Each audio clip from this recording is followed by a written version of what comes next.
semuanya, Assalamualaikum warahmatullahi wabarakatuh. Gimana kabarnya? Semoga semuanya baik-baik aja dan semoga sabar ya dalam menghadapi pandemi ini. Kalau ada yang lagi sakit, mudah-mudahan cepat sembuh dan semoga kita bisa segera pulih dari cobaan ini. Dan memang pada dasarnya kita tahu PPKM ini juga diperpanjang. Kalau nggak salah sekarang sebutannya itu PPKM level 4 gitu. Jadi hingga tanggal Agustus ya, bulan Agustus tanggal 2. Jadi mudah-mudahan you guys are hanging in there dan semoga masih semangat, masih produktif walaupun di rumah aja. Dan bagi yang masih berkantor ke kantor juga kalian tetap semangat dalam menjalankan tugas. So, hari ini kita akan membahas mengenai peran pemuda dalam mengawal transisi energi di Indonesia dan kita akan kedatangan beberapa teman-teman saya yang bergelut di dunia ini dan melakukan perubahan-perubahan yang tentunya dinantikan oleh bangsa. Dan pasti teman-teman di sini juga tahu bahwa kita itu we're in the middle of a crisis, right? Kita di tengah-tengah sebuah krisis, baik dari segi kesehatan, lalu kemudian dari segi ekonomi, sosial, dan juga yang tidak terlupakan adalah krisis lingkungan gitu. Dan negara Indonesia sudah menyepakati sebuah agreement gitu ya, yaitu adalah the COP21 Paris Agreement, dan kita mempunyai target besar untuk mengurangi gas rumah kaca sebesar 29% dan juga 41% dengan bantuan internasional. Jadi mayoritas daripada emisi karbon kita sebetulnya datang dari sektor energi gitu. Jadi kurang lebih 30% ke atas itu datang dari sektor energi. Maka banyak sekali upaya yang harus kita lakukan agar bisa segera dapat mengurangi emisi karbon di Indonesia ini, terkhusus di sektor energi. Kita sudah meratifikasi dan ini sudah di-translate melalui Undang-Undang Nomor 16 Tahun 2016. Jadi sudah diundang-undangkan waktu itu via Komisi 7 ya, Komisi 7 dan Kementerian Lingkungan Hidup dan Kehutanan. PR kita bersama sekarang adalah gimana caranya kita itu bisa merealisasikan target-target tersebut. Jadi butuhnya sebuah koordinasi, kolaborasi itu sangat amat penting. And sekarang juga di Komisi 7 kita sedang mendorong RUU energi baru dan terbarukan sebagai wujud agar kita dapat mempercepat proses ini gitu ya. Kita bisa merancang sebuah solusi agar bisa betul-betul mengurangi emisi karbon di sektor energi ini. Dan memang banyak sekali kendala kalau kita membahas mengenai renewable energy. Kenapa? Karena tergolong kurang kompetitif ya kan, kurang kompetitif dibandingkan sumber energi lainnya ya kan. Namun salah satu hal yang saat ini kita dorong adalah agar nanti pricing mechanism-nya bisa disesuaikan agar sektor energi terbarukan ini bisa lebih kompetitif di dalam market energi kita. Jadi pricing scheme penting banget. Apakah itu nanti kita harus mengimplementasikan carbon pricing atau carbon tax? Ini hal-hal yang saat ini sedang kita bahas di Komisi 7 gitu. Dan hari ini kita akan ngobrol-ngobrol santai sebetulnya, sekalian saling sharing. Di sini nanti ada Mas Moreno. Jadi Mas Moreno ini teman saya dan beliau juga anggota DPR Komisi 7 dari fraksi Partai Gerindra. Dan he's very active dalam mensosialisasikan hal ini. Jadi nanti kita akan mendengarkan input juga dari beliau. Di samping itu kita akan ngobrol juga dengan Adita F. Utami, Mbak Adita F. Utami, atau kalau saya kenalnya Mbak Afu ya. Jadi Mbak Afu ini juga merupakan Executive Director dari Think Policy. dan ini sebuah inisiatif yang dimana mereka ingin ikut serta di dalam pembentukan kebijakan nasional, di mana di situ juga dapat membahas mengenai isu-isu yang saat ini sedang dibahas di parlemen gitu. Jadi masukan-masukan dari pemuda ini menurut saya sangat amat penting. Dan juga yang tidak kalah penting ada Mas Satya Hanggayuda, adik saya, tapi beliau ini juga sekjen Asosiasi Penerima Beasiswa LPDP atau Mata Garuda, dan we wanna hear juga gitu ya dari beliau apa sih mungkin masukannya terhadap RUU Energi Baru dan Terbarukan ini gitu. Dan penting banget dimana kita ini sebagai anggota DPR juga bisa membuka ruang diskusi agar dapat menampung input-input yang ada, dan dengan harapan bahwa kita bisa maksimal dalam mendengarkan masukan dan juga memperjuangkannya di DPR ini. Jadi we're going to see if we can invite them in. Halo, Assalamualaikum. Hello. Selamat sore. Hi. Selamat sore. Sore. Big bro, thank you for coming. Thank you. Bentar ya, aku add si aku juga. All good ya, Mas Moreno? Gimana Everything Mbak? Sehat, alhamdulillah. Sehat semuanya. Sekarang di mana? Lagi di Bali nih. Di Bali. Udah hitam ini. Berjemur terus. Oke. Sambil kita nunggu. Oke, so I was giving an introduction tadi, siapa akan hadir hari ini. Ini ada Mas Moreno, Komisi 7 fraksi Partai Gerindra, lalu kemudian ada Mas Satya Hanggayuda, my brother Hangga, he is dan Mata Garuda. Ini kalau mereka berdua sebetulnya suka, you guys both like cycling. So iya. Adik suka juga ya? Iya. Dipanggilannya siapa? Lo main Hangga. Yuda. Angga. Iya. So main road bike juga ya? Ini main road bike terus bro.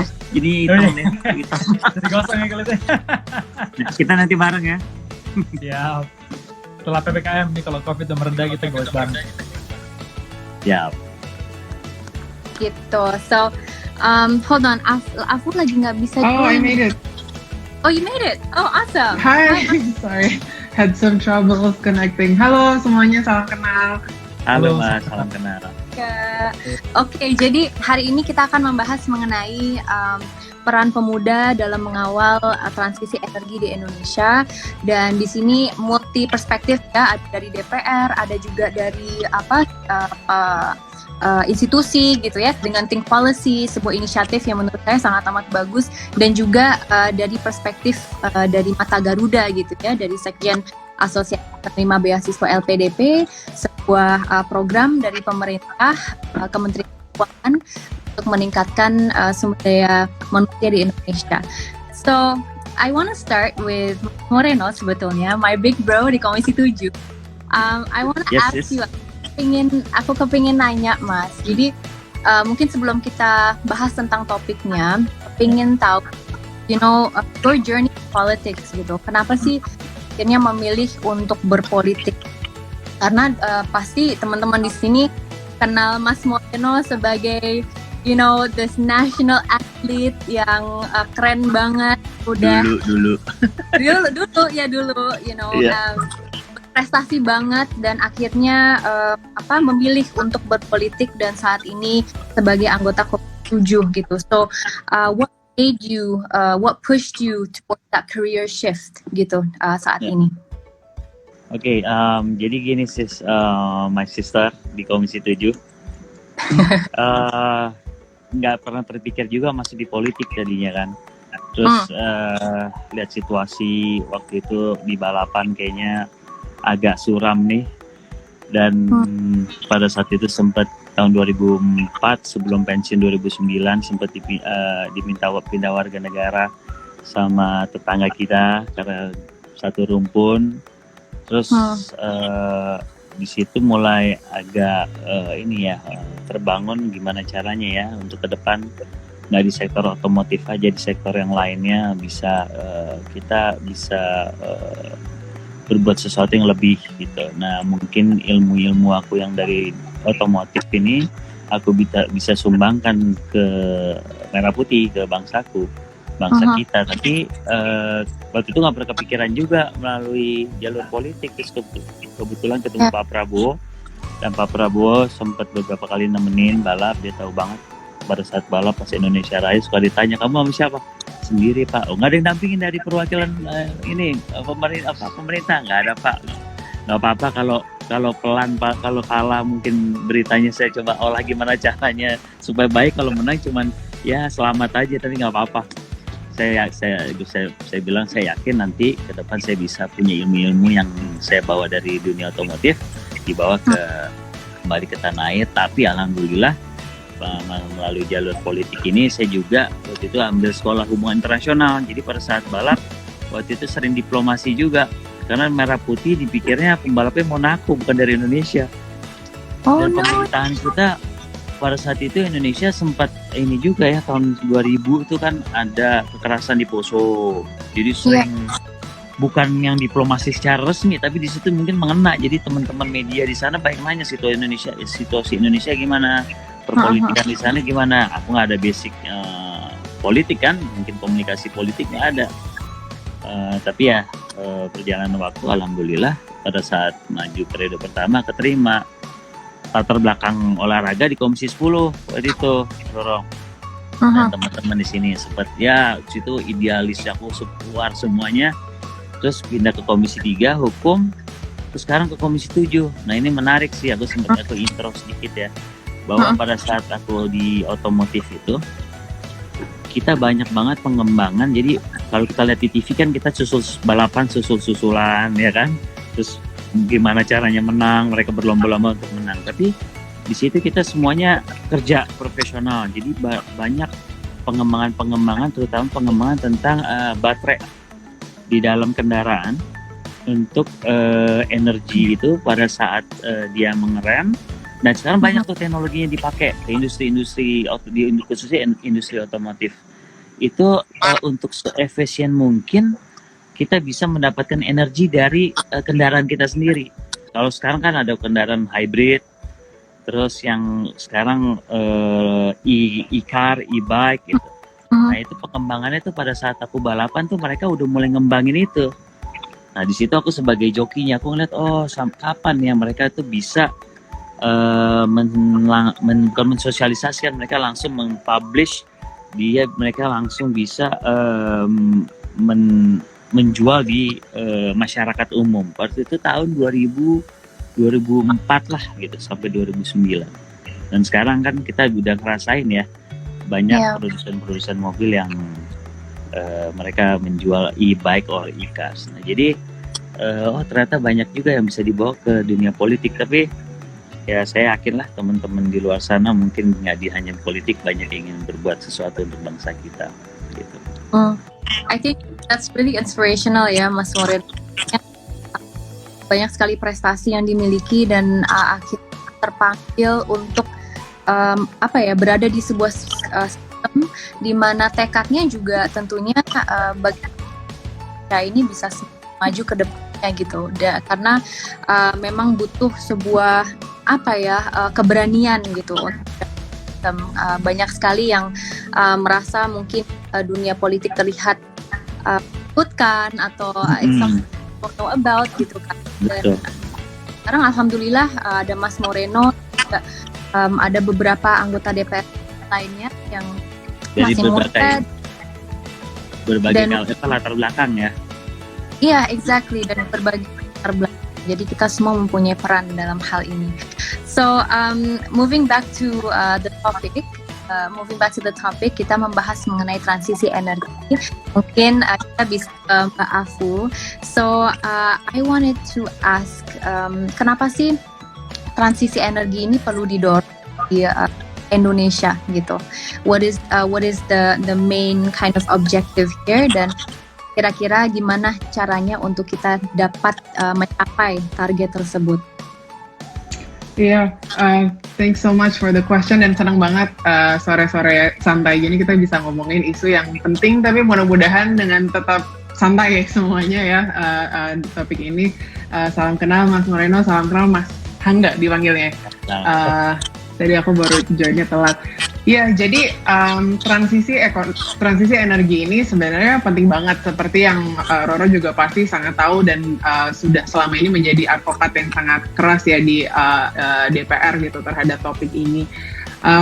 Sebenarnya aku suka membahas transisi energi ini menguntungkan kita dari dua sisi gitu ya. Yang pertama di yang jangka pendeknya, yang kedua mungkin jangka panjang. Nah, di yang jangka pendeknya sebenarnya transisi energi dari energi kotor. Jadi selama ini mungkin antara teman-teman juga familiar ya, Indonesia itu menggunakan energi fosil seperti batu bara, kemudian minyak dan sebagainya untuk menghasilkan misalnya listrik atau memproduksi barang-barang gitu ya untuk industri, untuk transportasi dan sebagainya gitu. Nah, selama ini memang sumber-sumber energi tersebut adalah apa yang kita tahu kita butuhkan ya. Jadi maksudnya memang kita menggunakan itu karena tersedia dan itu sejauh itu teknologi yang kita miliki mungkin memang memungkinkan cuma pakai energi yang kotor seperti itu. Nah, tapi sekarang hari ini kita semakin menyadari juga nih ternyata ketika kita pakai energi kotor seperti itu ada dampak-dampak yang secara langsung kita rasakan seperti polusi udara ya yang paling urgent nih gitu. Hari ini temanku yang tinggal di Jakarta, kebetulan aku tinggalnya di Depok, tapi temanku yang di Jakarta yang suka punya aplikasi air visual bisa ngelihat bahwa misalnya hari ini polusi udaranya cukup parah ya sampai yang sangat merah banget gitu, yang merah banget gitu dan sebenarnya itu sumber polusinya udah dari penelitian ITB dan ada Greenpeace juga dan sebagainya. Yang utama sebenarnya dua kan, dari pembangkit listrik batu bara tadi dan juga yang kedua dari transportasi misalnya kendaraan pribadi yang masih berbasis fosil gitu. Nah jadi kerasa sekali nih dampak kita jadi nggak bisa bebas misalnya berolahraga di luar atau beraktivitas outdoor. Dan belum lagi kalau orang-orang yang misalnya masyarakat yang tinggal langsung di sekitar pembangkit batu bara itu sebenarnya terpapar sekali dengan resiko penyakit pernafasan gitu ya. Jadi ini yang jangka pendek itu jelas-jelas kalau kita transisi ke energi yang lebih bersih maka kita bisa langsung merasakan mengurangi polusi udara yang kita rasakan ini. Yang kedua, yang lebih jangka panjang nih gitu. Nah, secara global sebenarnya negara-negara di dunia memang sudah menyadari kalau ada namanya krisis iklim gitu ya, atau perubahan iklim mungkin yang familiar, di mana akumulasi dari polusi-polusi yang tadi kita bahas itu sebenarnya juga terakumulasi di level yang lebih besar secara global yang menutupi atmosfer dan menyelimuti bumi yang memerangkap panas matahari nih gitu. Jadi akhirnya karena permukaan buminya jadi panas atau mungkin juga bisa dikenal sebagai pemanasan global gitu ya karena terperangkap oleh asap-asap ini atau gas rumah kaca kita sebutnya, maka pola-pola bencana iklim, bencana alam nih jadi semakin parah gitu ya. Mungkin teman-teman baru-baru ini dengar juga di Cina baru minggu lalu kayaknya ya itu ada satu area subway jadi hujan sangat lebat. Banjir sangat parah sampai menenggelamkan beberapa orang meninggal di dalam subway gitu ya. Jadi bayangkan betapa nyata dampaknya dan langsung terasa. Kemudian di Jerman juga beberapa minggu sebelumnya kalau nggak salah itu curah hujannya hampir sama kayak hujan sepanjang tahun saking parahnya dan banyak rumah kebanjiran. Di Jakarta apalagi ya langganan tiap tahun baru kita sering banget dengar nih ya kenapa ya Mbak Aku biasanya ditanyanya gitu kenapa banjir memang biasanya banjir tapi biasanya 5 tahun sekali tapi kok sekarang jadi tiap tahun ya gitu dan bukan cuma tiap tahun tapi jadi sangat parah.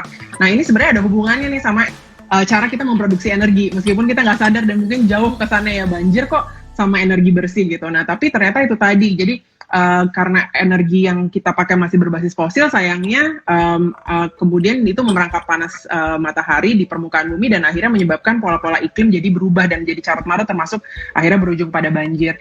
Nah jadi mungkin itu Roro gitu ya, jadi jangka pendek kita bisa langsung merasakan dari sisi polusi di depan mata, tapi jangka panjang nih bencana-bencana alam, bencana iklim yang tadi aku sebutkan bisa semakin parah kalau kita tidak transisi ke energi bersih dan kalau bisa sampai emisi 0 gitu ya, dimana kita benar-benar pakai sumber energi yang tidak ada polusinya seperti yang sekarang Indonesia kembangkan sebenarnya geothermal, tapi juga misalnya tenaga surya, angin dan sebagainya. Thank you so much Pak Afu. Thank you. Jadi memang pada dasarnya penting banget karena kita seperti tadi sudah dijelaskan feel the immediate effects gitu. Setiap harinya kita rasakan dengan ada polusi dan dampaknya terhadap kesehatan ya gitu ya. Satu sisi juga memang pada dasarnya sekarang Indonesia mengarah kepada transisi energi baik karena ada komitmen tetapi juga melihat bahwa ini sebuah krisis. Tadi saya senang banget dengan kata-kata krisis iklim gitu. It's so in the middle of a crisis. Dan memang suka tidak suka arahnya ke sana dan kita harus berupaya untuk mencapainya. Kalau dari Hangga gimana? Ya, baik, terima kasih atas pertanyaannya Mbak Isi. Sebelum saya mulai bicara mengenai sektor energi di Indonesia, saya ingin menyapa dulu pembicara-pembicara lainnya. Di sini ada Mas Moreno selaku anggota Komisi 7 DPR RI. Tadi kita sempat ngobrol sebentar, dan juga Mbak Afu ya dari Think Policy, dan tentunya Mbak Afu juga pernah menjadi narasumber di acara kami di Mata Garuda. Kita mungkin sedikit tentang saya dulu. Jadi saya menjabat sebagai Sekretaris Jenderal dari Asosiasi menaungi seluruh penerima beasiswa PDP, yaitu Mata Garuda.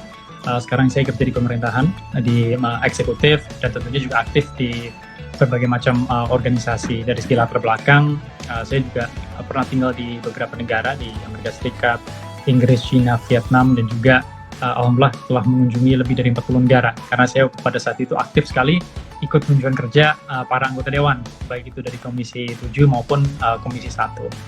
Nah, kalau kita berbicara mengenai sektor energi di Indonesia, memang seperti yang tadi sudah disampaikan oleh Mbak Aku, Indonesia tuh sekarang sangat bergantung dengan yang namanya bahan bakar fosil.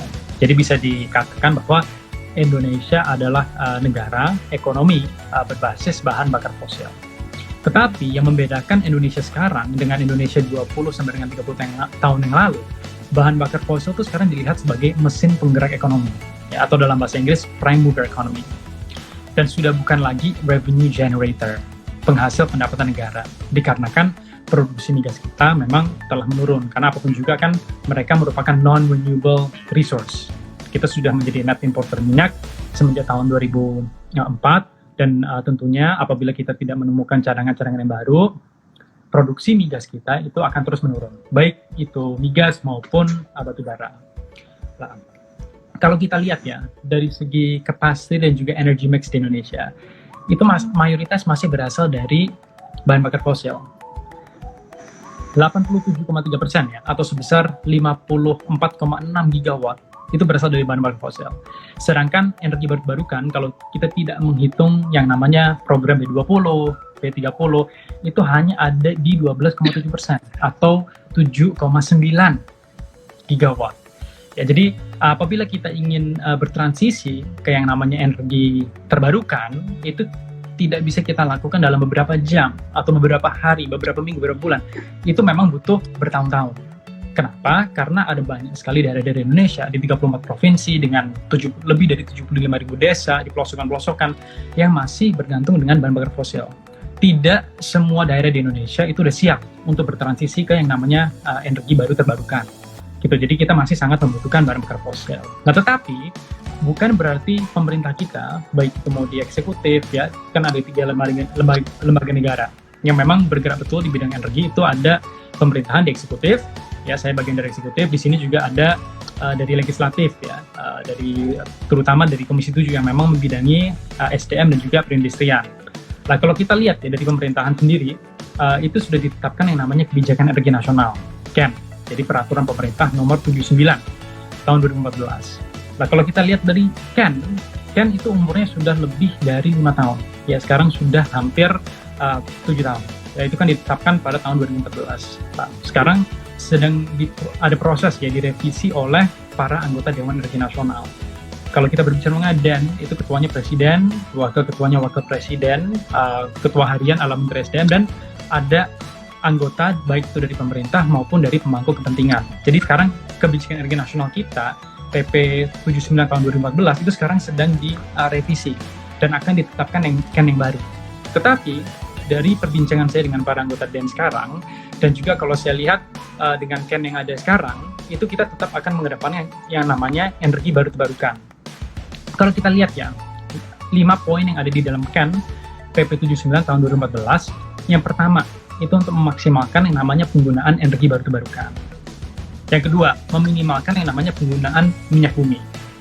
Tetapi di poin ketiga, kita masih mengoptimalkan pemanfaatan gas bumi dan juga energi baru. Lah kenapa? Karena gas dari semua bahan bakar fosil, termasuk batu bara dan minyak, gas itu energi yang paling bersih, walaupun masih bahan bakar fosil.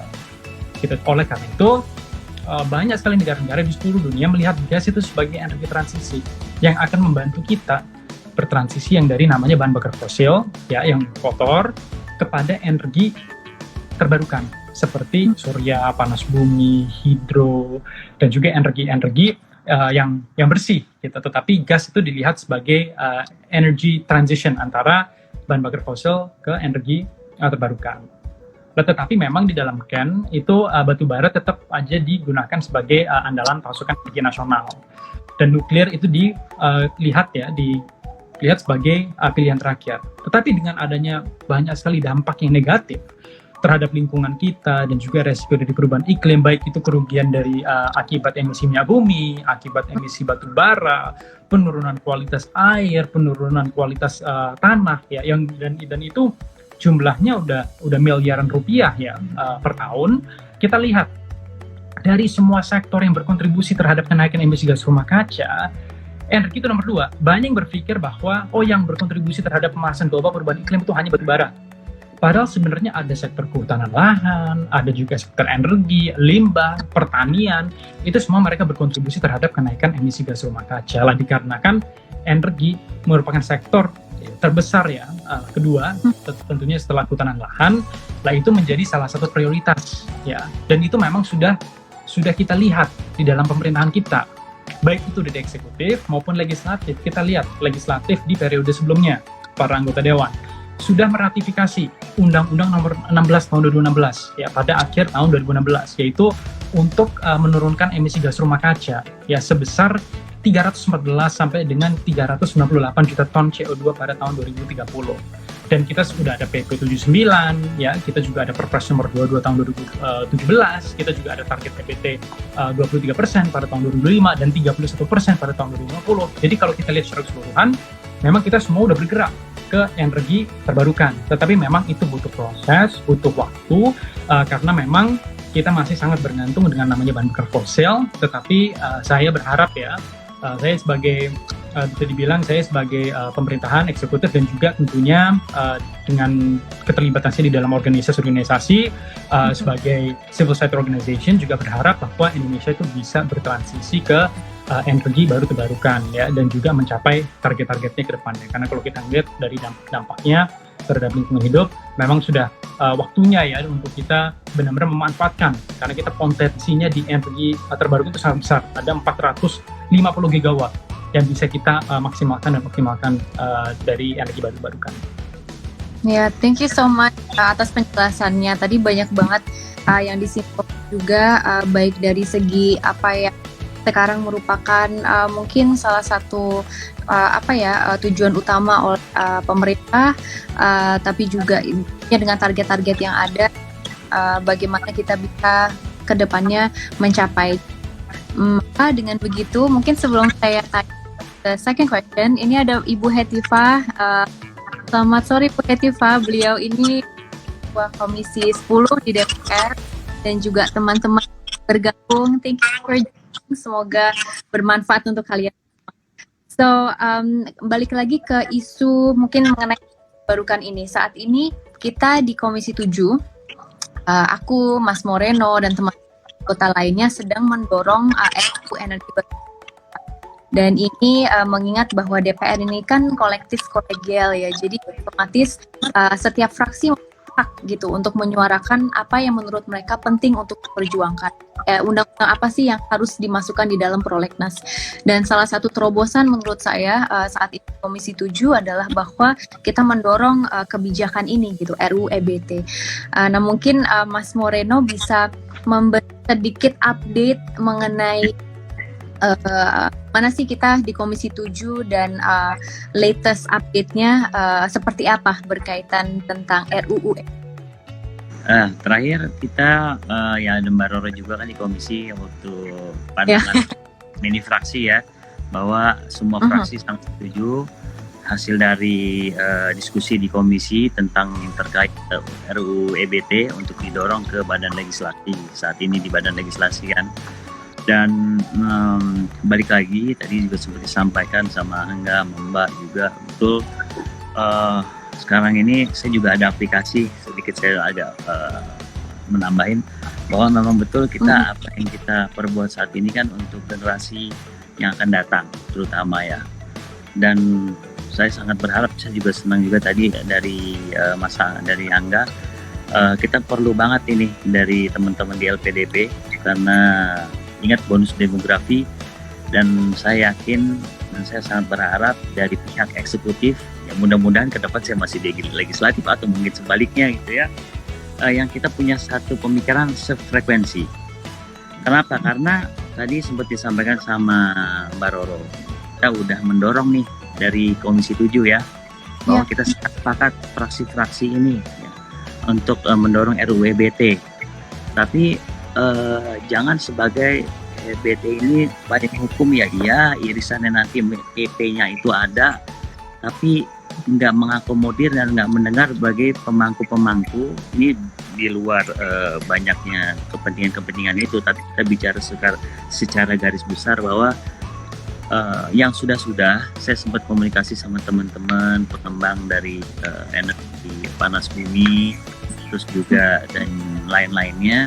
Mereka mau masuk ke Indonesia, mau membantu atau mau mensupport kita, dari putra-putri bangsa kita juga yang usahanya di bidang itu. Mereka nggak bisa berbuat lebih banyak karena Indonesia bangsa kita sendiri kayaknya masih setengah gitu. Nah, saya sangat berharap dengan adanya RUU EBT ini, dari mulai pengembang itu, jadi nggak hanya sebagai dari legislatif dan juga eksekutif, tapi juga pengembang itu, yang banyak kita ingin juga mendengar dari FS-nya itu mereka bisa terakomodir. Selama ini hitungan, tarifnya nggak masuk, bagaimana kita mau masuk, mau investasi, ya kan? Di satu sisi, betul, energi fosil kita masih memaksimalkan bagaimana supaya nggak mengendap di situ.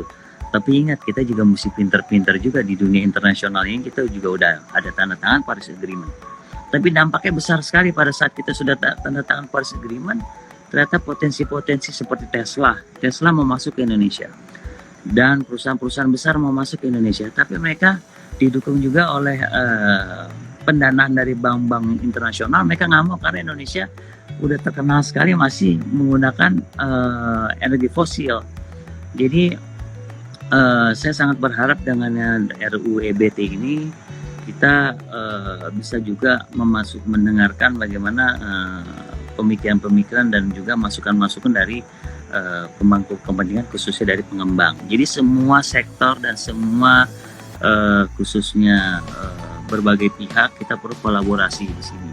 Bukan hanya dari partai politik dan juga eksekutif, tapi kita perlu mendengar juga bagaimana pengembang ini bisa mereka ikut berpartisipasi di sini. Kan nggak hanya solar cell, nggak hanya panas bumi dan sebagainya, masih banyak sekali potensi-potensi kita bisa maksimalkan. Tapi juga fosil di satu sisi kita masih bisa memaksimalkan, karena memang saat ini betul enggak kita banyak dapat support untuk pemasukan dari selain fiskal di negara ini. Kita masih mengandalkan dari crude dan ya khususnya energi dari fosil. Jadi ya itu Mbak Roro, kita sudah mendorong dari pandangan mini fraksi di setiap fraksi-fraksi, hanya bagaimana diskusi-diskusi yang informal ini kadang-kadang menghasilkan yang sangat lebih penting daripada formal, gitu ya. Jadi saya senang banget saya bisa diundang di sini. Saya juga mendapatkan masukan-masukan dari Mbak, dari Angga, LPDP. Kita mudah-mudahan juga terus mendapatkan SDM yang unggul ke depannya ya Mbak Roro, gitu. Amin, agreed 100%. Memang betul pada dasarnya gotong royong atau semangat gotong royong tuh penting banget ya dalam hal ini, karena memang kami di Komisi 7 misalnya di DPR, we're doing our part dengan kita mendorong, mengadvokasikan di dalam sistem juga betapa pentingnya kita bisa segera mengetok undang-undang tersebut, dan kita juga sangat terbuka untuk mendengarkan masukan-masukan dari lintas sektoral. Jadi kita sudah mengundang ya Mas Moreno, we've invited so many sectors gitu untuk hadir di Komisi 7, dan hari ini juga bisa ikut mendengarkan pendapat yang ada mengenai pengembangan energi terbarukan di Indonesia. Karena pada dasarnya benar tadi yang Hangga katakan gitu ya, bahwa kita punya target 23% tahun 2025, lalu kemudian tahun 2050 itu kalau nggak salah naik ke kisaran 30-an% itu energi terbarukan gitu kan. Jadi we do have a target that we need to fulfill, dan mudah-mudahan dengan semangat gotong royong itu bisa dapat terrealisasikan dengan baik. Tapi kembali lagi tadi Mas Moreno sudah menyatakan gitu, bahwasanya kalau berbicara mengenai energi terbarukan, yang menjadi isu utama selalu mengenai pricing gitu. It's not competitive enough, dan banyak sekali mungkin investor dari luar negeri itu sebetulnya udah kepingin investasi di Indonesia, tapi karena kurang kompetitif, mereka akhirnya nggak jadi gitu ya. Jadi our next goal adalah gimana caranya agar energi terbarukan ini bisa lebih kompetitif. Mungkin Mbak Afu, you can tell us a little bit about gimana ya agar energi berbasis lingkungan atau yang lebih environmentally friendly ini bisa compete di dalam market ke depannya. Iya, terima kasih banyak Roro. Ini pertanyaan favorit saya sebenarnya, karena ini salah satu mitos yang dilanggengkan supaya transisi ke energi bersih tidak secepat yang seharusnya adalah bahwa energi baru atau energi bersih itu masih mahal gitu. Dan di sini mungkin sambil juga sharing latar belakang edukasi dan profesional di luar tim policy saya adalah ekonomi lingkungan gitu. Jadi exactly pertanyaan pricing dan pertimbangan daya saing atau competitiveness dari kedua sumber energi ini adalah the crux of the core question gitu ya, gimana caranya kita bisa transisi. Nah, tadi saya pakai kata mitos bahwa tidak kompetitif gitu, dan salah satu penjelasannya sebenarnya di dalam ilmu ekonomi itu ada konsep namanya eksternalitas ya. Jadi eksternalitas adalah biaya-biaya yang sebenarnya terjadi tapi dia tidak terhitung dalam biaya produksi dari barang yang dihasilkan tersebut. Jadi misalnya kalau kita kalau dalam konteks energi gitu ya, ketika kita menggunakan energi berbasis fosil, mungkin sekarang harga produksi energi fosilnya saja bisa dibilang murah atau kompetitif gitu.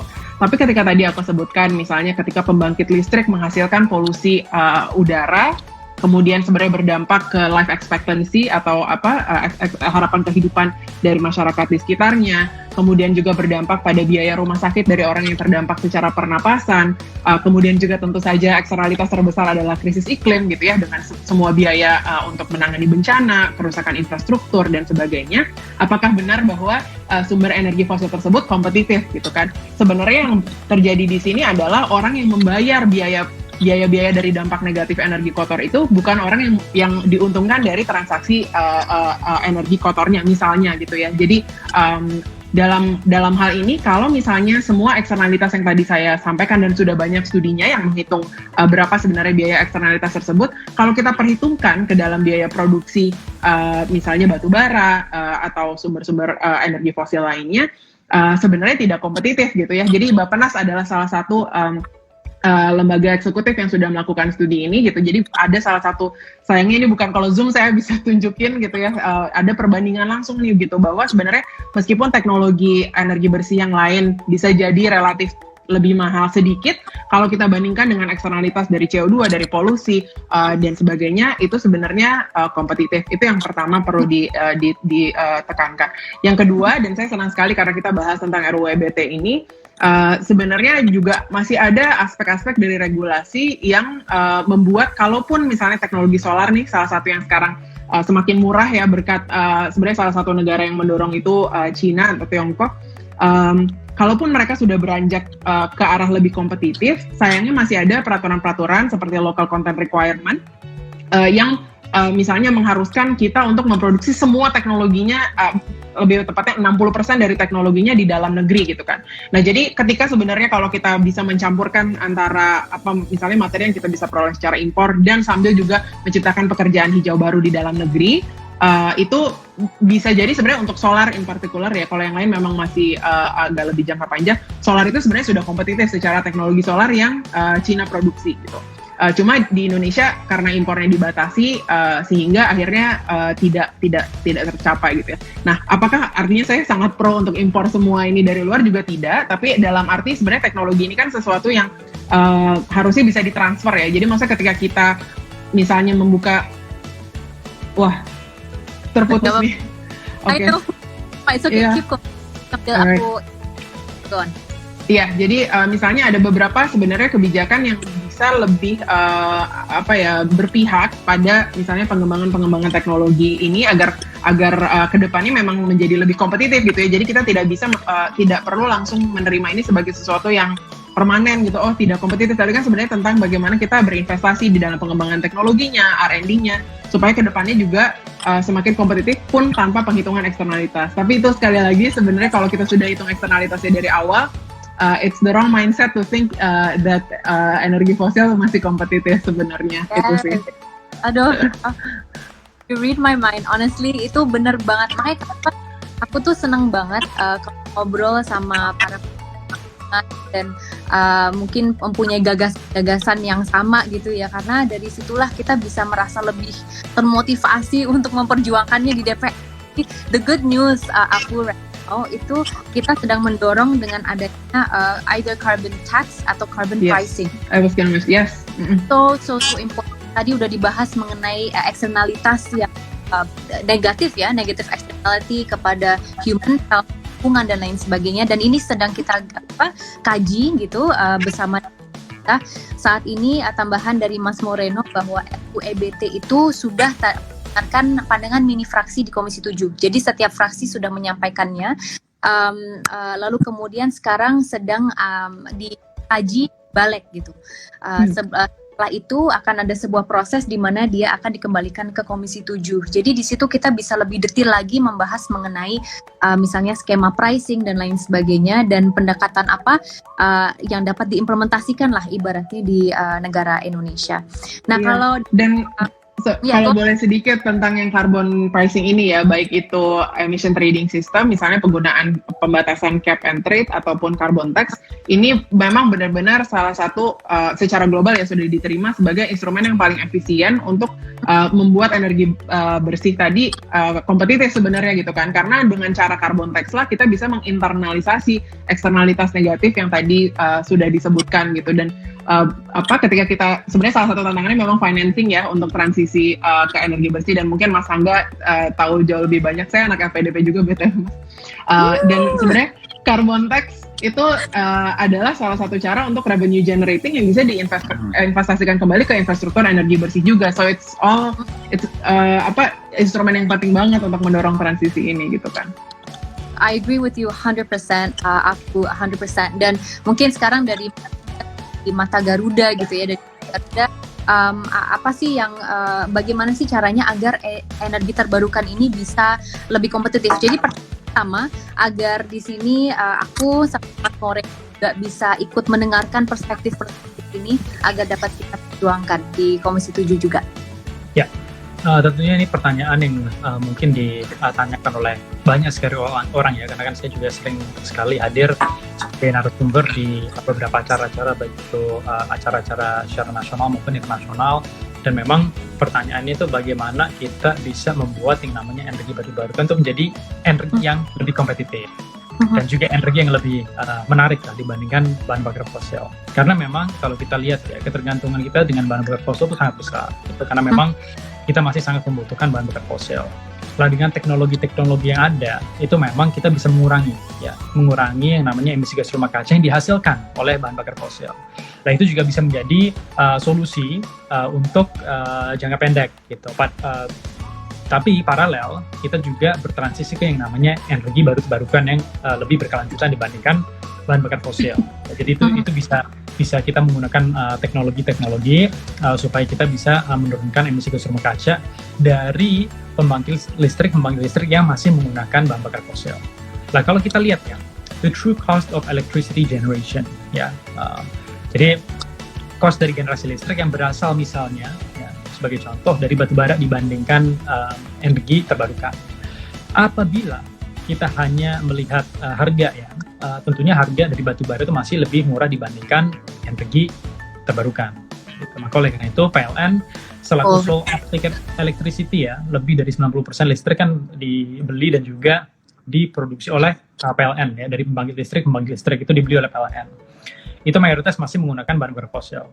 Nah, tetapi kalau kita memang take into account of negative externalities ya, sebenarnya cost dari bahan bakar fosil ya, seperti batu bara itu lebih tinggi dibandingkan energi baru terbarukan. Nah, kalau kita lihat ya, cost per kWh itu sekitar 0,1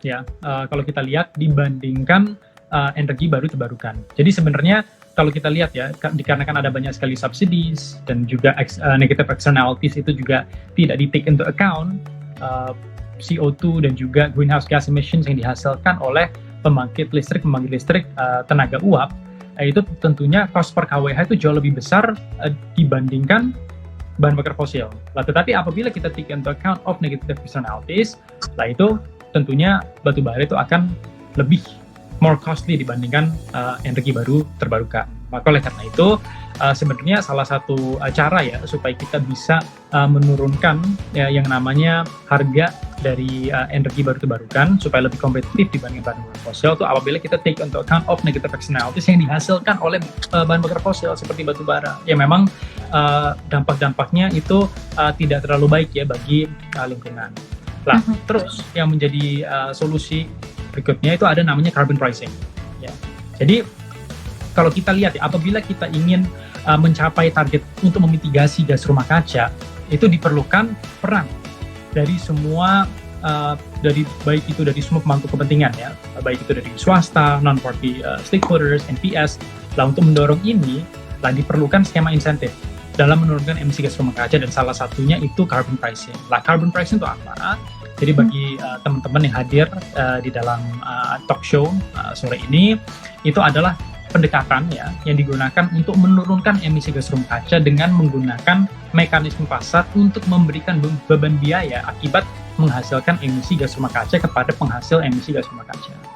Jadi apabila yang namanya skema carbon pricing itu sudah diterapkan, itu otomatis akan membuat bahan bakar fosil tentunya sumber energi yang memang kita sangat bergantung ya terhadap sumber energi tersebut, itu akan biayanya akan lebih tinggi dibandingkan energi baru terbarukan. Karena kalau kita lihat ya, subsidi terhadap bahan bakar fosil seperti batu bara itu pada tahun 2014 mereka mendapatkan sekitar 12,4 triliun rupiah. Ya, itu setara dengan 946 juta dolar Amerika Serikat. Lah itu 5 kali lebih besar dibandingkan subsidi terhadap energi baru terbarukan itu dari tahun 2010 sampai dengan tahun 2015. Jadi apabila kita bisa phase out yang namanya coal subsidies, itu juga akan boost yang namanya energi baru terbarukan. Dan kalau kita lihat memang di sekitar Indonesia ada banyak sekali jutaan orang masyarakat di seluruh Indonesia yang masih belum mendapatkan akses terhadap listrik. Walaupun memang kalau kita lihat ya angka-angkanya yang kita baca di media udah 99% rasio elektrifikasi, tetapi memang tetap aja ada banyak sekali daerah-daerah pelosok-pelosok yang masih belum mendapatkan akses terhadap listrik.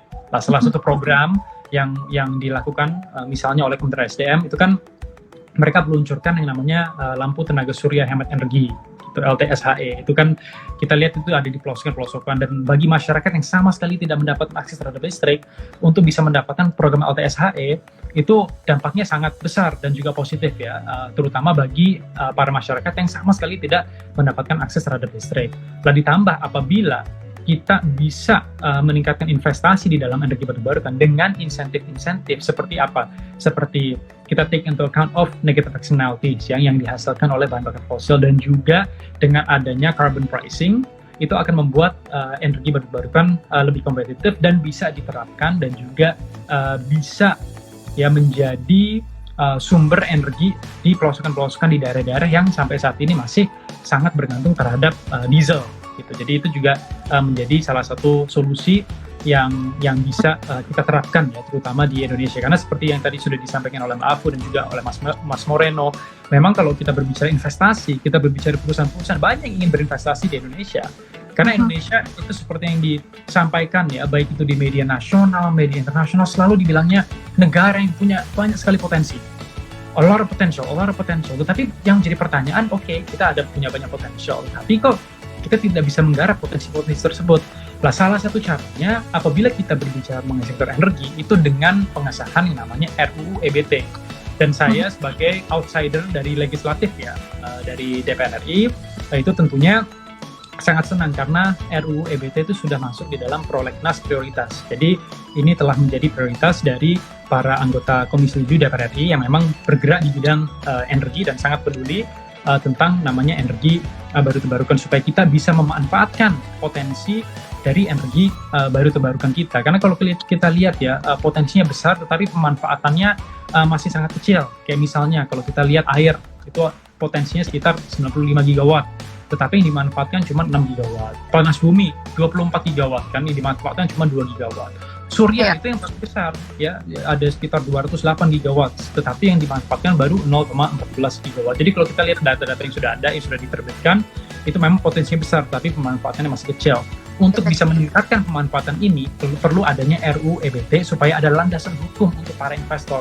Tetapi bukan berarti pemerintah tidak peduli ya, karena kalau kita lihat sebenarnya sudah ada banyak sekali peraturan-peraturan ya terkait misalnya dengan adanya energi baru terbarukan ya. Kalau kita lihat dasar hukumnya itu ada di beberapa permen, ada juga beberapa perpres yang sudah dikeluarkan untuk meningkatkan penggunaan energi baru terbarukan gitu. Tetapi apabila ada RUU EBT yang sudah disahkan, lah itu akan memberikan boost terhadap energi baru terbarukan. Ya, thank you so much insight ya. Memang pada dasarnya kita mengarah ke sana dan banyak sekali gagasan yang perlu kita lakukan agar EBT energi terbarukan ini bisa lebih kompetitif. Sebetulnya saat ini ketika kita berbicara mengenai tenaga surya, dia sudah kompetitif gitu, tetapi source lainnya masih on process gitu. Jadi mudah-mudahan tadi Mbak Afu, Mas Moreno juga sudah meng-highlight, Mas Hangga juga sudah meng-highlight gitu ya. Banyak sekali hal yang bisa kita lakukan agar kedepannya energi terbarukan bisa kompetitif. Mungkin sebelum pertanyaan terakhir untuk Mas Hangga, so I wanted to ask kalau dari mata Garuda sendiri gimana gitu dalam arti kata, adakah karena kan Mata Garuda ini alumni LPDP from all over the world gitu. Tadi Afu udah cerita juga, aku pun bagian dari alumni. Jadi apa sih harapannya untuk para alumni dari LPDP kita ikut berkontribusi lah terhadap pengembangan terbarukan di Indonesia? Do you have any hope atau mungkin ada sebuah gagasan yang sekarang sedang dilakukan? Ya, jadi terima kasih. Jadi kepada para peserta yang hadir bersama kami, jadi Mata Garuda seperti yang tadi sudah disampaikan oleh Mbak Esti, itu adalah yayasan ya. Kalau secara ADRT, secara hukum kita terpisah dari Kementerian Keuangan dan LPDP, tetapi kita menaungi seluruh award di LPDP. Jadi sekarang kita udah ada lebih dari 25.000 award di LPDP yang tersebar di 36 negara. Ya 12.000 sampai dengan 13.000 itu sudah menjadi alumni, termasuk saya, Mbak Esti dan juga Mbak Afu yang hadir bersama kami. Sedangkan 12.000 itu masih menjadi awardee ongoing, baik itu mereka lagi menempuh pendidikan S2 maupun S3 di dalam maupun di luar negeri. Jadi dengan banyaknya award di LPDP ya, baik itu yang sudah menjadi alumni maupun yang sekarang sedang menjadi awardee yang bergerak di berbagai macam sektor, yang paling penting sekarang itu kita harus mengetahui bahwa masa depan tuh ada di tangannya anak-anak muda ya. Dan perlu diingat bahwa yang mendapatkan beasiswa LPDP itu rata-rata umurnya di bawah 40 tahun. Ya, jadi memang di dalam LPDP itu ada batas usianya. Kalau master itu rata-rata 35, sedangkan PhD 40 tahun. Jadi ini mereka benar-benar targetnya kepada kaum muda. Ya, jadi generasi muda, termasuk kita semua nih hadir di dalam talk show sore ini. 20 sampai dengan 30 tahun dari sekarang, orang-orang yang sekarang menjabat nih, baik itu mau di 3 lembaga negara kita, eksekutif, legislatif, yudikatif, yang menjadi pimpinan di dalam perusahaan swasta, di perguruan tinggi, dalam organisasi, kemungkinan besar saya bisa bilang mayoritas mungkin 20 sampai dengan 30 tahun dari sekarang, mereka belum tentu akan menjabat lagi dan belum tentu mereka akan aktif lagi, kecuali mungkin para pemimpin-pemimpin kita yang masih milenial, yang masih muda ya, seperti ada Mas Moreno, ada Mbak Esti yang mungkin dalam 20-30 tahun itu masih menjabat seperti sekarang gitu. Nah, dan saya berharap kita para milenial itu kita bisa meneruskan dan juga meluruskan dan juga kita bisa mengambil hal-hal positif yang telah dilakukan sekarang, terus kita juga bisa melakukan hal-hal untuk kebaikan negara kita ke depannya, karena kita merupakan masa depan bangsa. Oleh karena itu, kepada teman-teman dari Mata Garuda dan bahkan kepada kaum generasi muda secara keseluruhan, memang ada beberapa hal yang harus kita bisa lakukan apabila misalnya kita ingin mencapai namanya visi Indonesia Emas 2045, di mana Indonesia itu diproyeksikan akan menjadi negara dengan perekonomian terbesar keempat di dunia. Jadi ada 5 hal ya yang saya sering bicarakan di dalam webinar-webinar dan juga talk show saya. Yang pertama, kita harus bisa menggarap bonus demografi kita. Jadi kita tuh sekarang sedang mengalami bonus demografi di mana mayoritas penduduk kita itu di usia produktif. Nah, ini adalah sesuatu yang diinginkan oleh negara-negara lain ya yang mengalami aging population, seperti negara-negara di Eropa, seperti Jepang. Mereka tuh tidak ada bonus demografi, sedangkan kita memiliki bonus demografi. Tetapi apakah bonus demografi ini itu akan menjadi advantage ke depannya atau menjadi disadvantage, ya tergantung dengan bagaimana kita menggarap bonus demografi kita. Apabila kita memberikan lapangan pekerjaan ya kepada generasi muda, kita juga memberikan mereka kesempatan untuk berkarya, untuk mengoptimalkan ya apa yang mereka miliki, talenta-talenta yang mereka miliki, dan tentunya itu akan mengarah ke hal-hal yang produktif ya, dan tentunya itu bisa menggerakkan ekonomi kita, karena perekonomian kita itu semua tergantung dengan sumber daya manusia kita. Tetapi apabila itu tidak bisa digarap dengan baik, ya itu kan tentunya orang-orang bisa shift ke yang namanya extremism, terorisme. Jadi bagaimana kita bisa menggarap bonus demografi kita. Jadi kita perlu meningkatkan kualitas SDM. Yang kita lakukan ya, dan kita juga dari Mata Garuda mendorong para alumni semaksimal mungkin berkontribusi. Kalau Mas Moreno, I want to ask, dan ini karena we're running out of time juga, tapi kepingin nanya sama Mas Moreno, gimana sih Mas Moreno pandangannya terhadap kondisi saat ini gitu, bahwasanya energi terbarukan ini kan tadi sudah disampaikan kurang kompetitif, tapi kita ada solusinya gitu ya.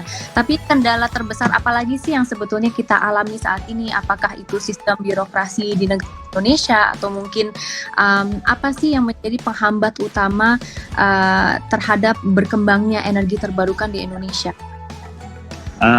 Mungkin singkatnya RUU EBT ini selain menjadi booster ya, mudah-mudahan bisa mensinkronkan dengan RUU PTL-nya PLN.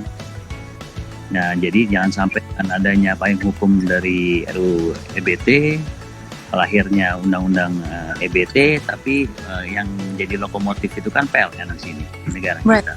Nah, PLN itu punya RUU PTL, perencanaan untuk dalam 10 tahun ke depan, 15 tahun ke depan, itu menurut aku itu runway-nya untuk bagaimana yang tadi sampaikan sama Angga, 23% itu bisa tercapai. Sekarang kan masih kecil sekali.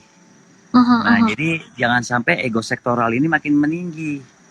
Nah, ego sektoral ini makin meninggi, akhirnya nggak ketemu. Mahal banget di negara ini sebuah koordinasi. Tapi saya masih positif, apalagi yang sampaikan sama Mas Angga, mudah-mudahan kita bisa sering bertukar ilmu, pengalaman. Itu lagi kembali bahwa PLN ini menjadi lokomotif kita untuk mengembangkan EBT dengan adanya RUU EBT ini sebagai booster, dan saya yakin karena kita punya potensi yang besar. Kita juga sekarang udah disuguhkan oleh mobil elektrik, apapun udah elektrik, solar cell, orang-orang udah bangun rumah, bikin rumah sendiri tapi udah pakai solar cell. Tapi kan kita bicara Indonesia yang besar ini dalam rangka kerangka NKRI, bagaimana daerah-daerah terluar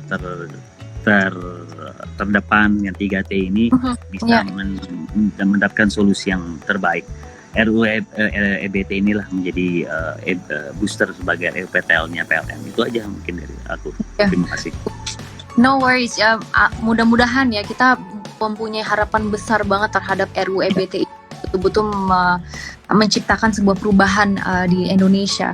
Dan kalau dari Afu sendiri gimana yang mungkin dari from an outsider's perspective gitu ya, misalnya melihat situasi yang kita alami sekarang, apa sih yang menjadi penghambat terbesar terhadap berkembangnya energi terbarukan, atau mungkin dari think policy, you've been discussing this issue gitu ya dengan berbagai pihak, dan apa sih menjadi salah satu konklusi yang terdapat ketika kita berbicara mengenai hambatan terbesar?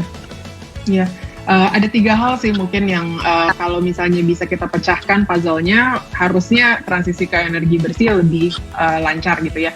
Yang pertama, yang dari tadi sudah dibahas, sebenarnya kerangka regulasinya gitu ya. Jadi ketika sektor swasta termasuk PLN di dalamnya, dalam kasus ini memang menarik karena PLN menjadi monopsoni dan dimiliki oleh pemerintah, maksudnya BUMN gitu ya.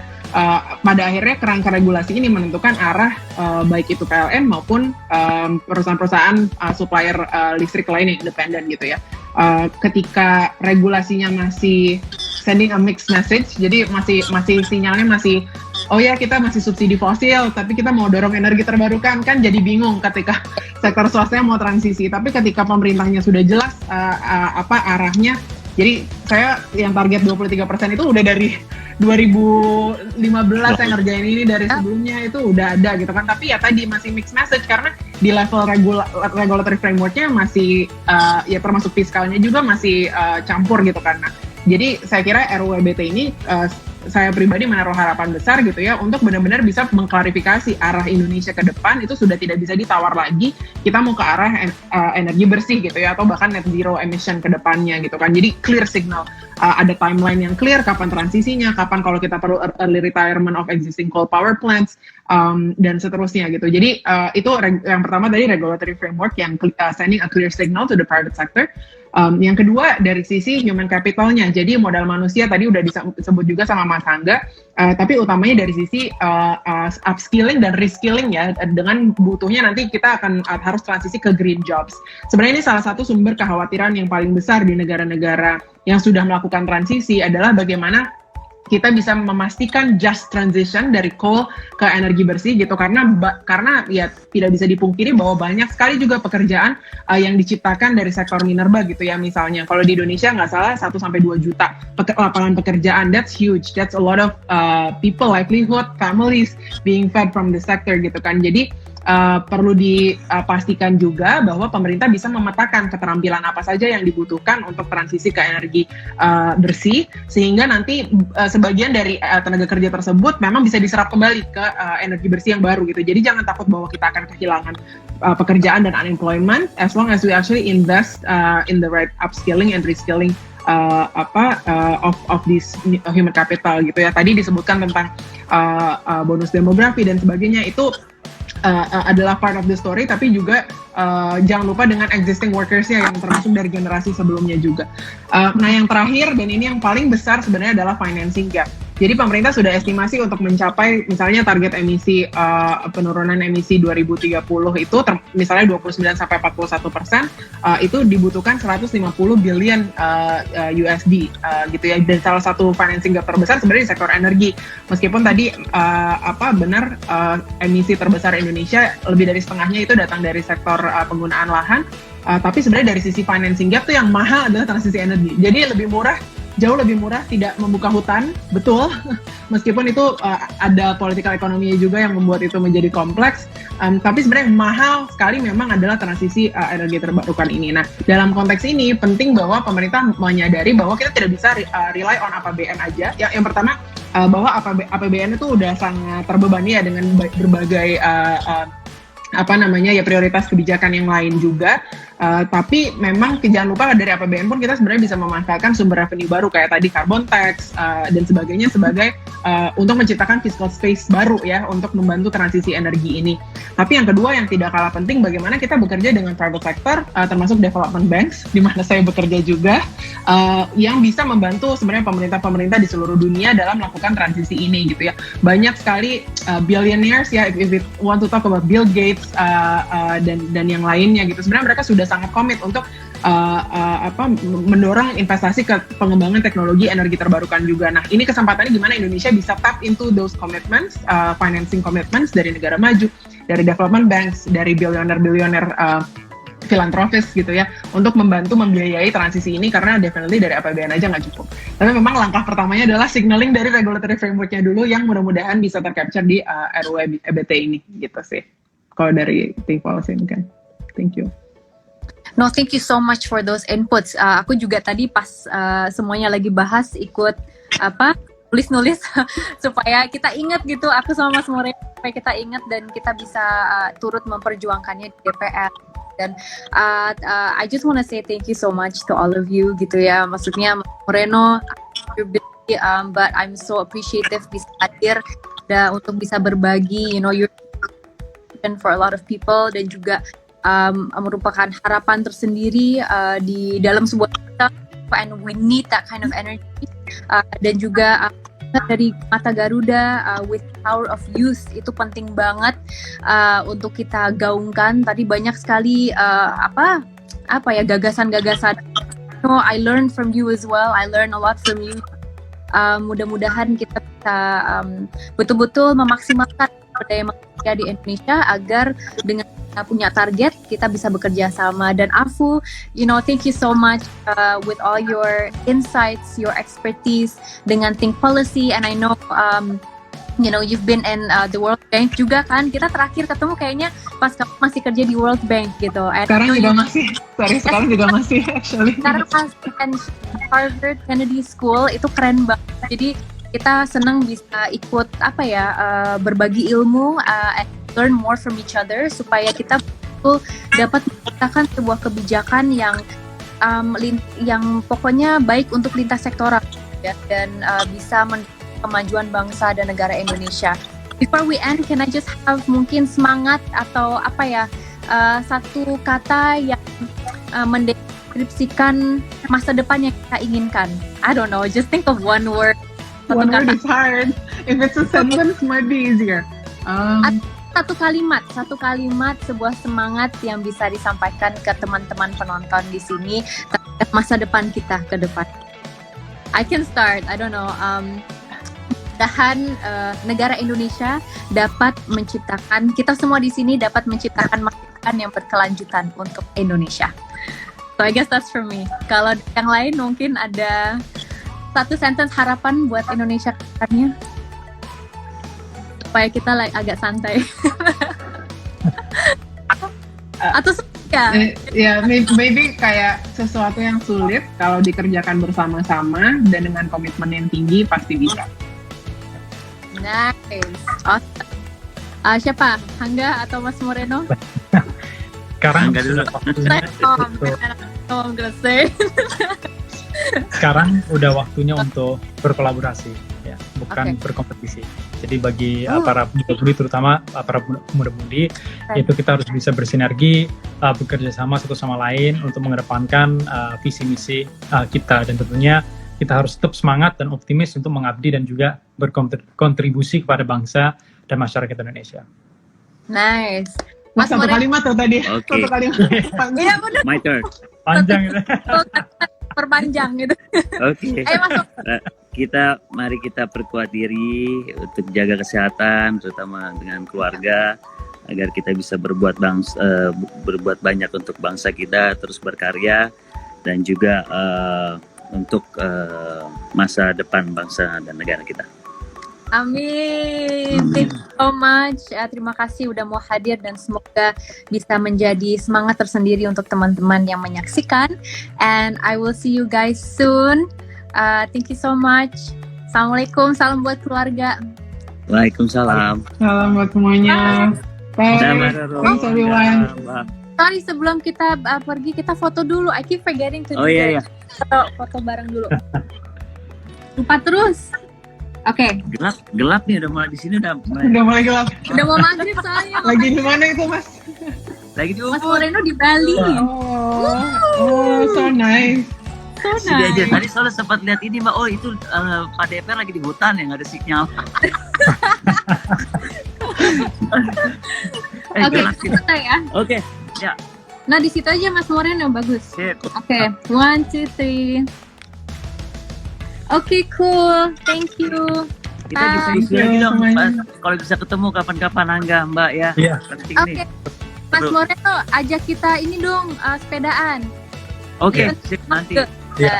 Ya. Nanti Mas Moreno jadi RC, road captain. Sehat-sehat road semua ya. captain. Yo, bye semuanya, Mas Moreno, Ya, Mas Angga, bye. Roro, bye. Bye. Bye.